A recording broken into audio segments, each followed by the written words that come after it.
Good morning, everyone. Welcome back to a new episode of Knock of the Perch, a Manchester United podcast. We bring to you today a preview of our recent game against Crystal Palace at Selhurst Park, a 0-0 draw. Disappointing for United. Maybe Crystal Palace were the happier teams between the two. Really good performances by some players. Aruj, first thoughts, what did you make of the game?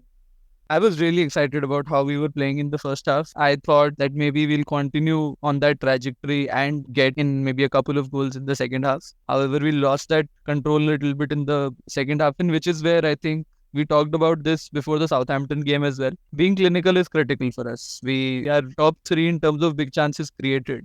We've created 19 big chances over the Premier League this year, and 17 of them we have not been able to finish. So I think our challenge lies in the fact that we are missing out on a lot of these big chances. But yeah, we'll come to all of that. What did you make of our starting 11? Yeah, surprising it was. We didn't expect Rashford to be dropped after giving two clinical performances. We were talking a lot about him regaining his confidence. Don't know what was the thinking behind this. Probably Ten Hag saw him better fit against 20, wanted to conserve his minutes, but on the back of two good performances, I believed he could have started this one and be benched during the Barnsley one. What do you think about it? Eric Ten Hag did mention prior to the game, and also I think he spoke about it post the match, that Rashford was rotated for this one. It was not a dropping as such. His minutes had to be managed a little bit, and Garnacho had to be given time in the starting 11. While I felt that was good thinking, but maybe choosing this match for rotating Rashford may not be the best idea, especially given it felt like he has hit a bit of a form. And we saw how much of good finishing we missed. And we had another game coming up in midweek against 20. Maybe he could have come on from the bench in that one. So that was my thought process there. But Eriksen started another one, 3 in a week. What did you make of that? Yeah, well, hindsight is 20 on 20 on the Rashford one. Ericsson starting another one was a surprise to me, given that Ugarte was available. He had minutes under his belt. We discussed how it suits his game, but I think Ericsson did pretty well. In fact, in my opinion, the game flow fell off a bit after Ericsson was removed. It was a game of two halves, wasn't it, Aroj? We completely dominated the first half. Second half was a bit more of a balance between the two.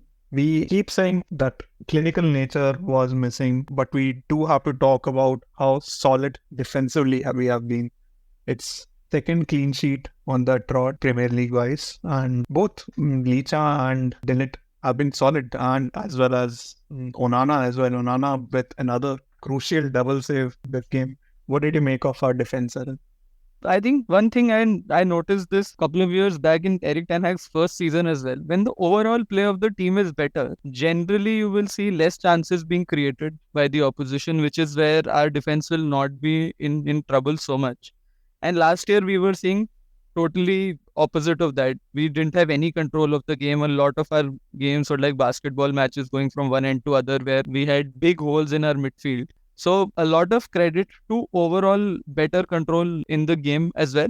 But coming to our defenders specifically, I think Licha Martinez being fit creates a lot of difference for this squad. Last year, we saw he was in and out and not available for majority of the season, and our defense was being rotated. But a solid centre-back partnership. De Ligt is very good off the ball, on the ball, with interceptions. Martinez has been picking up in the last couple of games. He had a bit of a shaky start to the season, so I think that is helping a lot. And Mazaraoui, once again, we've spoken about him a lot of times on the pod now, but his defensive game is really starting to showcase itself as well. And going forward, he has been solid. Dallo, this one didn't have a lot of pressure on the right wing, so he was also able to flourish a little bit from a attacking standpoint. But yeah, all in all, a very solid outing for our defenders. No, agree with Madurai, but believe we should go back to Bayern and pay them some more for this guy. 15 million is an absolute steal. Man had 100 touches of the ball, 54 passes complete, won 10 ground and aerial duels, made 5 clearances, 7 recoveries. That's massive. We made a good upgrade on Aaron Wan-Bissaka, as great as he was.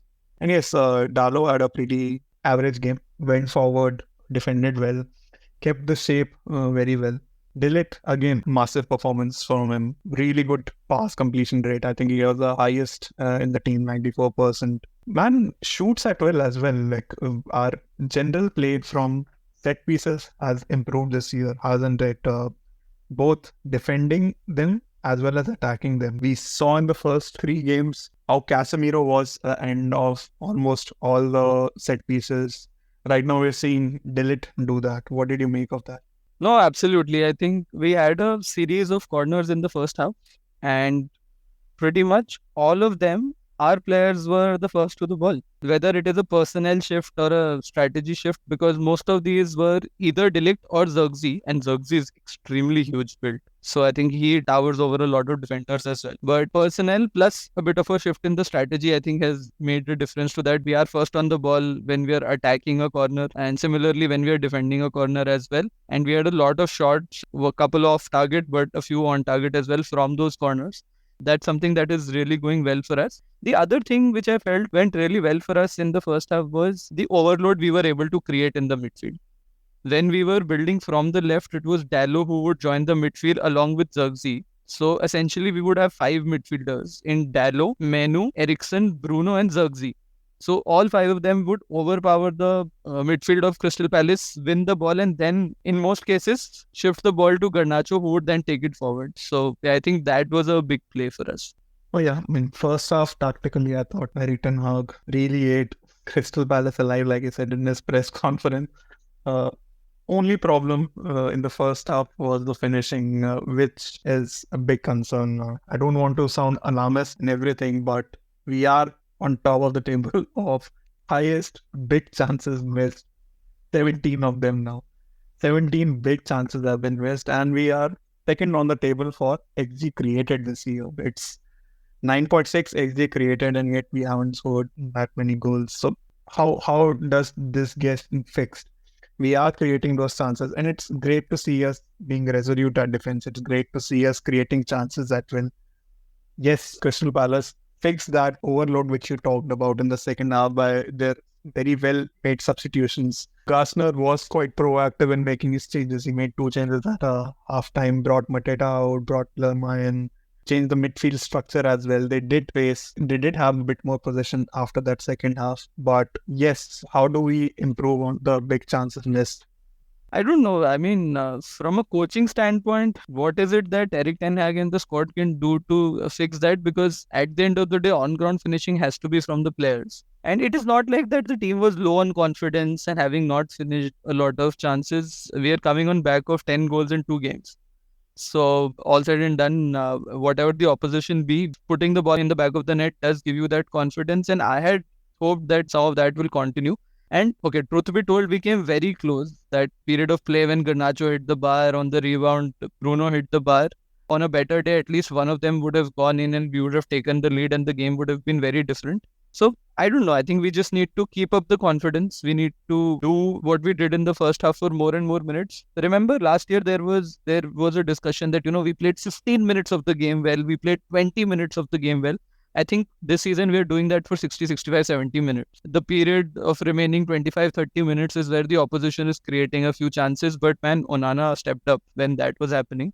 And which will any time happen. But it is that period of 60, 65, 70 minutes when we are playing well.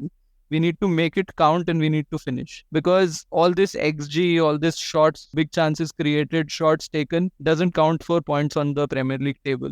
At the end of the day, we are 7 points from 5 games, which is not a great position to win. And we have Spurs and Villa to play next, which are not going to be easy games. No, true, Aroj. I believe all this will translate into points of the table as well. We are in the right direction, irrespective of the points on the table right now. Last year, we saw how many shots we were conceding per game. Much better this year. I do believe it will translate into better position at the table as well. One player I wanted to talk about is Bruno. He just hasn't been the same Bruno we saw at maybe last year, maybe Portugal. This game is a good example of that. We saw him lose the ball not a couple of times. A lot of times he was dispossessed quite easily. He didn't create that much, and his finishing has been subpar for me. What did you make of Bruno? No, I think Bruno Fernandes was the biggest disappointment for me from the game. He comes in with a very high expectation. He has recently signed a new contract for the team. He is one of, if not the highest earner in the team, and he's the captain of the team. He has to come with a little more responsibility. I know his style of play is such that he will try and create those difficult passes. He will try to create something out of nothing through a moment of magic, but sometimes that is okay. For larger periods in the game, you have to maintain that control. And we were looking at the pass completion rate of United. It stood at 86% overall for the team through the game. And everyone around Bruno had a very good pass completion rate. Manu had 90%, Eriksen had 88%.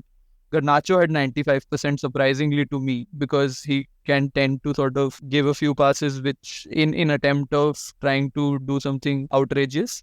Diallo had 82, Zirkzee had 94, but Bruno in the middle of that had a pass completion rate of 73%, which from a player of Bruno's caliber just doesn't sit well. And I think which is where in the second half specifically, we were losing a lot of control, because every time the others would try and link up play with Bruno, around that period between 60th and 65th minute, he gave us the ball so many times that we just sort of lost steam at that point in time. And yeah, you spoke about the shots taken as well. I think apart from that one shot where he hit the bar from Garnacho's rebound, all others were either off target or blocked. So no major contribution from him. Yeah, I always take stats with a bit of pinch of salt. His passing completion rate has never been outrageously high, to be honest. We always depend on Bruno to make that one killer pass and finish the game off. He had one good chance to score this game, wherein he made that shot outside of the boot. Could have gone in, but some finishing improvement is required there. We saw how the link-up play was being broken up by Bruno, and Bruno is a player who leads by example.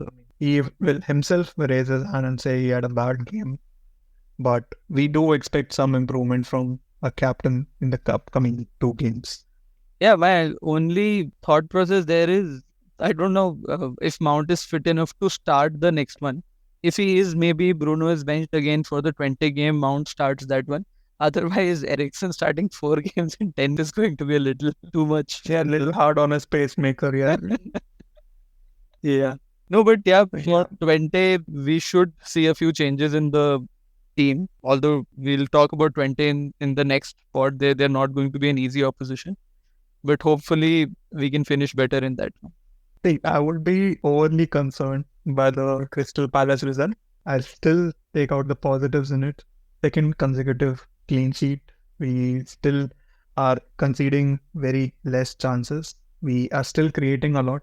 I think the goals will come. We talked about squad depth. We have 2 good players at every position now, and this minor tweaks and attacking positions, the final third improvement will come. Bruno will raise his game like he always does. We will see him in goals and assists. We have 2 upcoming home games, super important ones. We have to hit the ground running in the Europa League. We have to make up for those points. We have to beat Spurs. We know how Posteglou's style of play is very distinct. They do go all out. I think we are facing them at a good moment in time. We are doing well defensively. We are creating the chances as well. And against Spurs, I believe we will get a lot of chances again. On that note, we'll end today's podcast. We'll see you again when we preview the FC 20 game. Any parting thoughts, Saraj? Thanks everyone for listening in. Please do share it with your United friends and do let us know how is it that we can improve the pod. And yeah, as always, this is our perch. Let's knock him off. Until next time, stay united.